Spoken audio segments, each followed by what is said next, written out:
Hi, I'm Melissa DeDomenico-Payne, and I am already serving on the council. I was appointed in January of 2023, and the way that it works, I will have ability to stay in my position till the end of the year, but if I get reelected in November, then I get to have one more year, and then I get to do this again. So I'm sort of a short-term person on the council.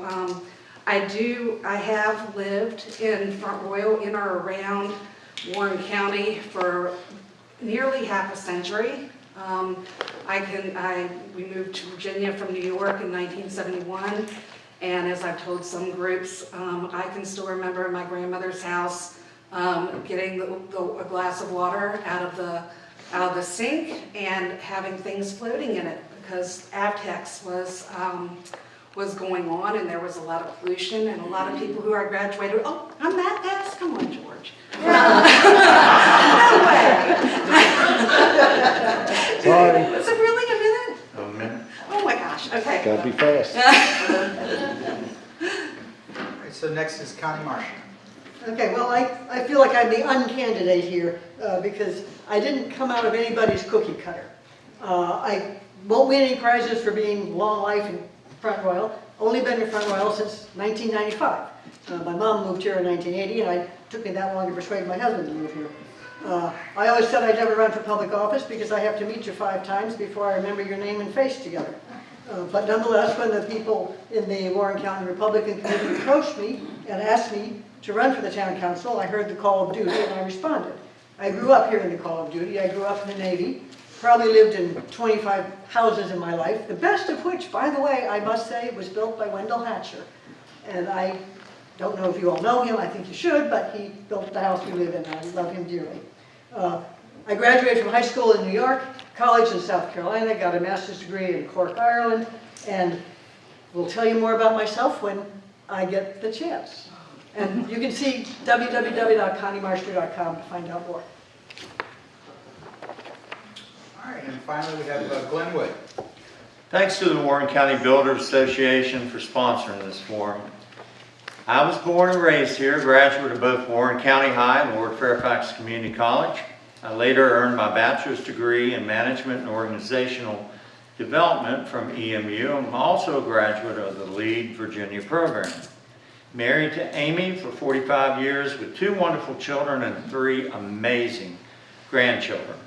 I grew up on a farm in Riverton. I went to work as a welder before entering the HR field eventually.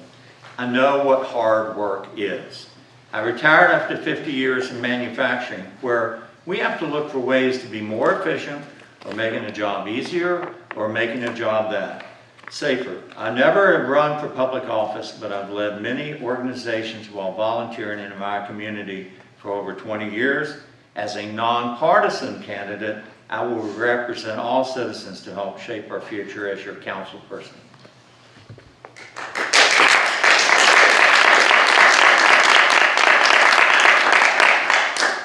All right, so you guys are getting 2 questions tonight, and you get, what is it, a minute, George? 1 minute. 1 minute, and we're going to start with Melissa. Sorry. DeDomenico-Payne, sorry. You know each other from another life. So during last week's chamber forum, the topic of neglected or abandoned buildings came up. These properties are not only missing out on contributing tax revenue, but also attract illegal activities such as vagrants and drug activities, and lower the value of neighboring homes. It seems like no action is currently being taken to address this issue. Can you elaborate on your plans to combat these blighted properties? One of the things that we were looking at now is the town code, also enforcing rental rules as well. Everything does take a while in government, and the reason why is because, first of all, you have to make sure that you are dotting your I's and crossing your T's with everything, or else you set up an infrastructure that's doomed to fail. We are trying to keep public safety going. That's a priority of my own, to have law enforcement be present within our community and have the resources they need, to have the training, to be able to monitor places. We want to make sure that I, for instance, knew a woman who had to unplug her refrigerator to plug in her coffee pot. So I'm well aware that there are landlords out there who are slum landlords who, and so having rules and enforcing the rules and setting up the infrastructure with the people and the staff in the town is what the important thing of the council is. Okay, County Marshal. Could you repeat the question, please? Absolutely. During last week's Chamber Forum, the topic of neglected or abandoned buildings came up. These properties are not only missing out on contributing tax revenue, but also attract illegal activities such as vagrants and drug activities, and lower the value for neighboring homes. It seems like no action is currently being taken to address this issue. Can you elaborate on your plans to combat these blighted properties? It took a long time to get an ordinance, but we finally got an ordinance. The problem right now is that there's no resources to enforce the ordinance. The first thing that needs to be done is to provide adequate staffing to the Department of Planning and Zoning, so, pardon me, so they can enforce that ordinance adequately. We'll see if it works once we can enforce it. But it's an absolutely essential problem. You named a number of problems with it, but there's one other too, which is that people live in those blighted properties. And those people should be able to live in better properties. They shouldn't have to live in some of the squalor or semi-squalor that they're living in. Reason number two why it's a terribly important issue. We are, whether we like it or not, we're a tourist town. And if we can't get rid of our blighted properties and improve those, how are we going to be the destination? Do you know we were the number 5 most visited destination in the state of Virginia a couple of years ago? That's pretty good. We should try to be number 3. But anyhow, we've got to maintain our town, our charm, get rid of our blighted buildings to keep that position. Thank you. Mr. Wood, would you like me to repeat the question? Please. All right. During last week's Chamber Forum, the topic of neglected or abandoned buildings came up. These properties are not only missing out on contributing tax revenue, but also attract illegal activities such as vagrants and drug activities, and lower the value of neighboring homes. It seems like no action is currently being taken to address this issue. Can you elaborate on your plans to combat these blighted properties? Yes, thank you, Rick. My number 1 priority platform would be health, safety, and welfare of our community. And under that umbrella comes the blighted properties and what we need to do with them. We need action by our town council. We have talked this thing to death like we do many things. We need enforcement. That means putting it in the budget, hiring someone and training them to go out and eliminate these slums. We've got to make sure our ordinances are tight with teeth, and we've got to look at redevelopment. And whether that is some entity of buying these blighted properties and redeveloping them, or tearing them down and utilizing them in another manner to make our community look better, be healthier, and safer for our citizens.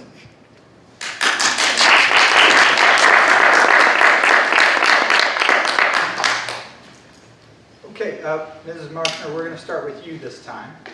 And the second question is, as people in the housing industry, to include builders and building tradespeople, realtors, lenders, etc., we've observed that affordable rentals and starter homes for essential workers like teachers, nurses, police, and first-time home buyers are hard to find. These properties are often bought by people from outside the area who can outbid locals. Do you have any solutions to this issue? Would you consider creating a committee with local builders, realtors, lenders, and town council members to solve this problem? Oh, absolutely. The only way to solve the problem is to put together a coalition of the stakeholders and the affected parties. And what the answers may be, I don't know yet, but we can look at it. One thing that is for sure is that we are regarded as a bedroom community. But I don't want us to be a bedroom community. I want us to be a lifelong community where you can start out, your first job, your first apartment, get married, move into another place, move to another place, and then when your kids are grown, stay in Front Royal, age in place, move to someplace else. We need to look to being a lifelong community, and that means that we have to crack this nut of unaffordable housing. There are resources that we haven't looked at, zoning changes that can be made that will make some of the large vacant properties more utilized. And I see the red fingers on the red card, so I will stop there. Mr. Wu, would you like to hear the question again? No, thank you, Rick. Okay. So this was going to be part of my closing, but it strikes a chord with me. Of course, most of the people in this room are responsible for probably 90% of the development in our community. Absolutely, we need your participation and cooperation. And you love this town, just what George was talking about earlier, building ramps for people, doing things, because you have a servant's heart. I do as well. I'll bring out of the box thinking to solve our problems. One possibility is repurposing the old Avtex parking lot.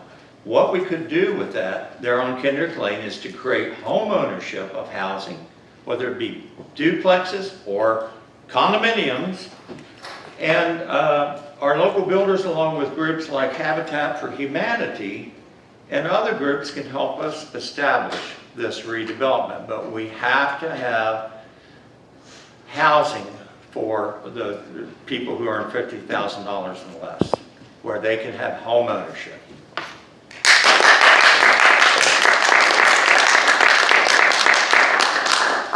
Okay, Mrs. DeDomenico-Payne, would you like to hear the question again? Yes, go ahead. Okay. As people in the housing industry, to include builders, building tradespeople, realtors, lenders, etc., we've observed that affordable rentals and starter homes for essential workers like teachers, nurses, police, and first-time homebuyers are hard to find. These properties are often bought by people from outside the area who can outbid locals. Do you have any solutions to this issue? Would you consider creating a committee with local builders, realtors, lenders, and town council members to solve this problem? Well, first of all, yes to the coalition, because when you have any kind of complex problem, it's best to pull all the stakeholders in, because everybody has a different piece of information that can be suitable to solve the problem. I wanted to address really quickly, you have to be careful in the Avtex area because you can only dig down so far. They even had to build the police station on a certain sort of level because you can't dig down because of the pollution. So there are areas that can be developed and redeveloped, but you have to know what you're dealing with. I think it's incredibly important that we do look at the housing market in general. So if you're building a $600,000 home and your intention is to rent it, well, you're not going to rent it for under $1,000. So we have to look at the new builds that are coming in. Are the new builds going to be, if they're going to be turned around and rented out, are they going to be affordable for the 40% of people here who struggle to make ends meet? So again, it's looking at all of that, and I do believe that we should have a coalition to bring them all together. Great. So now we'll move on to closing remarks, and we'll start with Ms. Marshner. Thank you very much. First of all, thank you for doing this. Thank you for the forum. As I mentioned, I'm not cut from anybody's cookie cutter. I don't know what you may have heard about me, but I think for myself. I learned how to be independent in my thinking and how to come to my own conclusions. I worked on Capitol Hill as a researcher in public policy, so that's my background. Front Royal is at a crisis point in its history. We are, in essence, the poster child for Alvin Toffler's third wave. The final section connecting Constitution Avenue to the 66 opened in January 1984. And that defined our destiny, whether we like it or not. So the question is, some people think, oh, growth could be prevented, but it can't. The question is, how is it going to be handled? How is it going to be managed? Because of the 66, we are a tourist destination. I've talked about that. It came out very loud and clear in the work on preparing the comprehensive plan, which the Planning Commission, of which I'm a member, worked with for many, many long months, that everybody wants small town charm. But what does small town charm mean? It means an unstressed atmosphere. That means safety. That means no problem with parking. That means walkability. It means bikeability. It means architecture that's easy on the eye. And in this part of the country, that means with an old-fashioned flavor. Because of the 66, we are also a bedroom community. And more jobs is certainly a goal, but industrial parks, there are a couple industrial parks which are currently underserved, mainly because of transportation problems. But we're never going to have the opportunity to have the town having jobs in one place again. But think of Front Royal, as I do, as a bedroom community, not a bedroom community, as a lifelong community where you can live your whole life with peace, safety, contentedness, and adequate resources. Thank you very much.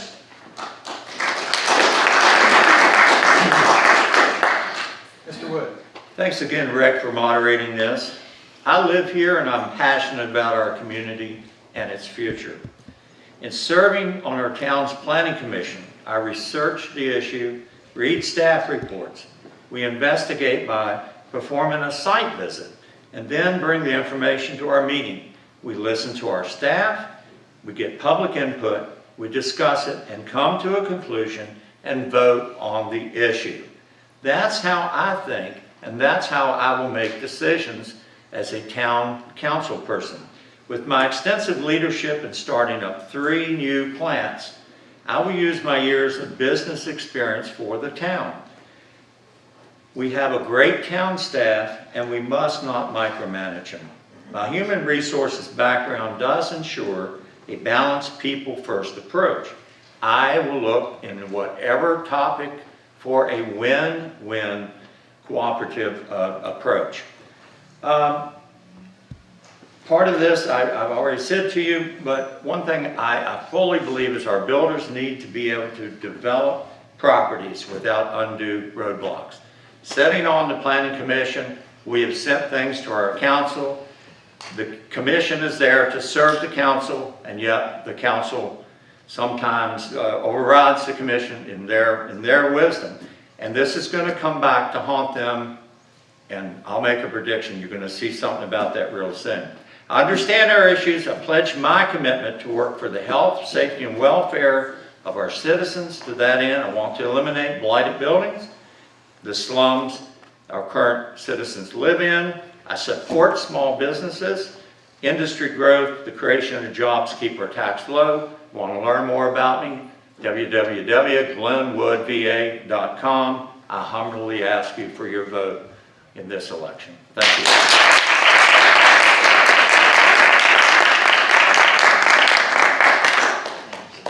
And finally, Ms. DeDomenico-Payne. Hi all, before you leave today, I've got some information over there on the table that I'd like for you to have that will detail what I botched in my first introduction and didn't have enough time to tell you. But I do want to tell you that I do have advanced degrees, I do have the history of living here, but I also, during the time that I was earning all of those degrees, which include a doctorate in public administration, I was also raising family, raising stepchildren and children. It was a lesson in patience to keep going. I've always worked. I've worked since I was 16, started at the bowling alley before Rick was there.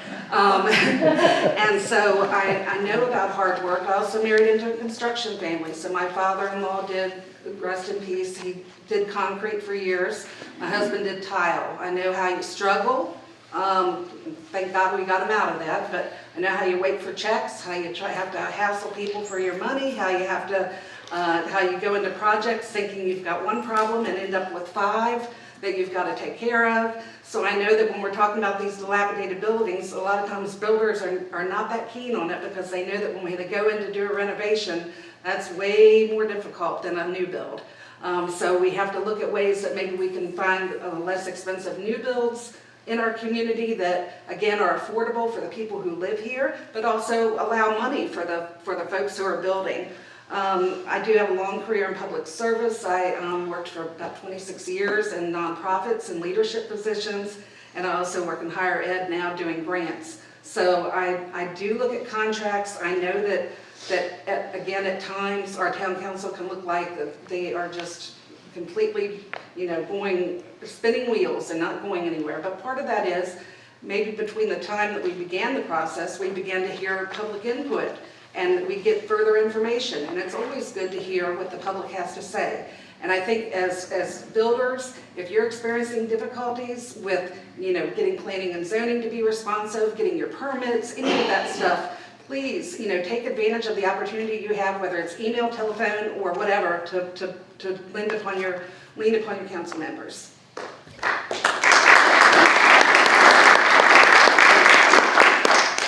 Rick, you might want to just make sure everybody knows that the four people, fourth not here, are running for 2 seats, each of which is a 1-year term. Yeah. So everybody should understand that this is, Thank you. none of us is a long-term investment, we're all 1-year offices.